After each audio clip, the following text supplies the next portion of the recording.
안녕하세요. 김다니엘입니다. 이스라엘의 미사일이 이란의 수도 테헤란을 직접 공격한 것 같습니다. 그래서 결국 중동 전쟁은 발발했습니다. 외신에 의하면요, 이스라엘 이란 타격, 수도 테헤란에서 폭발음 이런 보도가 나오고 있는 것으로 볼 때요, 확실하게 전쟁이 터진 것 같습니다. 트럼프 대통령도 긴급 기자회견을 열었습니다. 대이란 중대전투 시작됐다고 말입니다. 그런 거 보면은요, 전쟁 상태로 확실히 진입한 것이 사실인 듯 보입니다.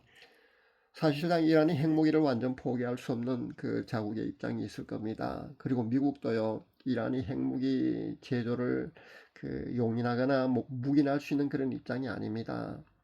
절대로 막아야 되는 그런 입장입니다. 그러다 보니까 두 나라 간의 그 입장차가 아주 큽니다. 그래서 회담을 통해서 말입니다. 서로 조율하고 양보하고 그래서 평화를 가져오기는 어렵다는 생각을 해왔습니다.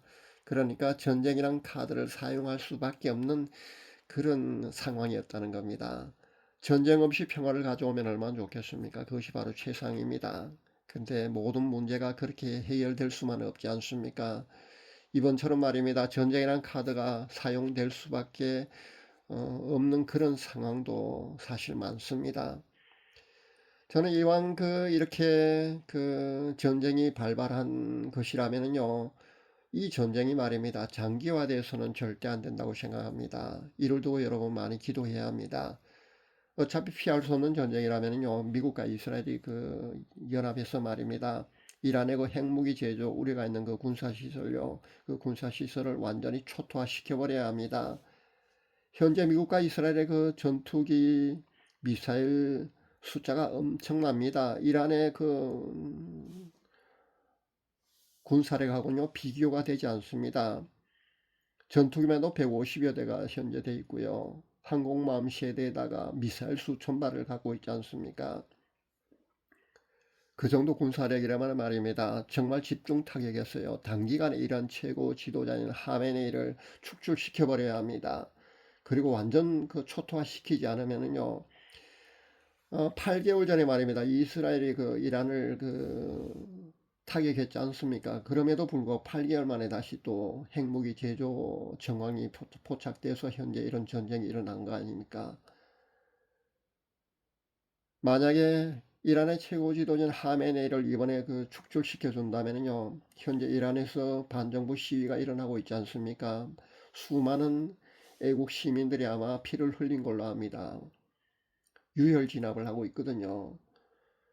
그래서 이번에 하메네를 완전히 축출시키고요, 이란의 자유민주주의 정권이 세워졌으면 하는 그런 바람을 저는 가지고 있습니다. 최근 뉴스에 보니까 하메네이 이란 최고 지도자가 말입니다. 자신의 지하 벙커 은신처에서 30여 발의 미사일 폭격을 받았다고 나오는데요. 아직 확인이 공식적으로 된 것은 아닙니다만 아마 하메네이가 사망하지 않았나 그런 추정을 해봅니다. 왜냐하면요, 벙커버스트가 지하 100m 정도는 뚫기가 아주 쉽습니다. 한 30여 발 집중 포격을 했으면요, 집중 타격을 했으면 말입니다. 분명히 아마 지하의 은신처에서 아마 사망했을 것 같습니다. 그렇게 됐기를 바라봅니다. 그러면은요, 이란도 말입니다. 자유민주주의 정권이 또 세워져야 되고요. 그렇게 되기를 바라는 많은 애국 이란 시민들, 국민들의 간절한 바람이 이번 기회에 아마 실현될 수 있어야 된다고 저는 생각해 봅니다.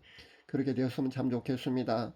그리고 중동 지역의 악의 축이 바로 이란이지 않습니까? 그 이란이요, 8개월 전에 이스라엘이 이란을 타격했는데 그때도 핵무기 제조 우려가 되는 군사시설을 아주 초토화시켰거든요. 그럼에도 불구하고 8개월 만에 다시 핵무기 제조 정황이 포착됐다는 겁니다.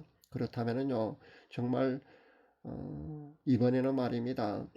핵무기 제조 우려가 완전히 불식될 수 있도록요, 완전히 초토화시켜버려야 된다는 겁니다. 또 전쟁의 장기화가 되게 되면 말입니다. 확전이 될 가능성이 크거든요. 현재 그런 뉴스가 나오는 것을 보았습니다. 그리고 중국이 말입니다. 대만을 또 침입할 가능성도 있고요.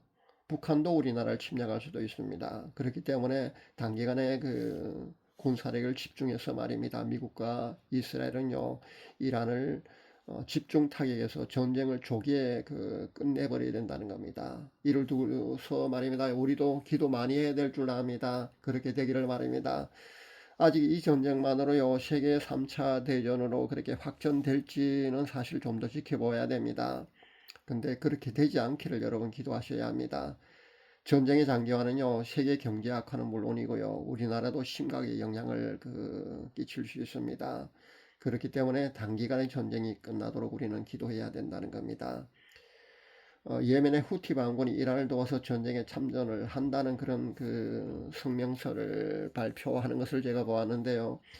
이란이 현재 중동 지역에 이런 후티 반군 같은 이런 무장 테러 단체 말입니다. 많이 지원하고 있지 않습니까? 이런 테러 단체, 무장 테러 단체들이요, 이란을 돕게 되면 말입니다. 이렇게 전쟁이 확전이 되게 되면요, 전쟁이 장기화될 수밖에 없다는 겁니다. 그렇게 된다면요, 우리가 상상한 대로 말입니다. 결국은 대공황, 3차 세계대전, 이런, 그것도 생각해 보아야 되거든요. 그런 쪽으로 흘러간다는 겁니다. 그렇게 된다면요, 종말의 타임라인이 아주 급박하게 돌아가는 그런 형국이 됩니다. 그래서 우리가 기도 많이 해야 된다는 겁니다. 우리나라와는 먼 지역입니다. 중동 말입니다. 그렇다고 해서 우리가요, 거기서 전쟁이 일어났다고 해서 우리와는 직접적인 상관이 없다고 해서요, 소가닥 보듯이 말입니다. 그렇게 무관심해서는 절대 안 됩니다. 이 전쟁이 말입니다. 우리나라에서도 아주 큰 영향을 미칠 수가 있거든요. 그리고 전쟁의 판이 커지게 되면은요, 그리고 장기화가 되게 된다면은요, 걷잡을 수 없는 그런 상태로 갈 수도 있기 때문에 우리는 아니란 생각을 해서는 절대 안 됩니다. 위에서 기도 많이 해야 합니다. 지금의 전쟁이 말입니다. 예수님께서 마태복음 24장에서 하신 그 말씀처럼요, 그 전쟁의 소문에 해당되었으면 참 좋겠다는 그런 생각을 저는 해봅니다. 만약에 말입니다. 이것이 요한계시록에 쓰여진 예언 말입니다. 대공황이나 그런 세계 3차 대전을 가는 그런 전쟁이 아니기를 저는 바라봅니다. 아직은 속단할 수는 없거든요. 그렇지만은 그렇게 확전되지 않도록 여러분 기도 많이 할 수 있기를 바랍니다. 만약에요, 요한계시록에 쓰여진 세계 3차 대전 그리고 대공황으로 가게 되면은요, 종말의 타임라인이 아주 급박하게 현재 돌아가고 있다고 여러분 그렇게 판단하시면 됩니다. 그렇게 되지 않기를 여러분 기도 많이 할 수 있기를 바랍니다. 감사합니다.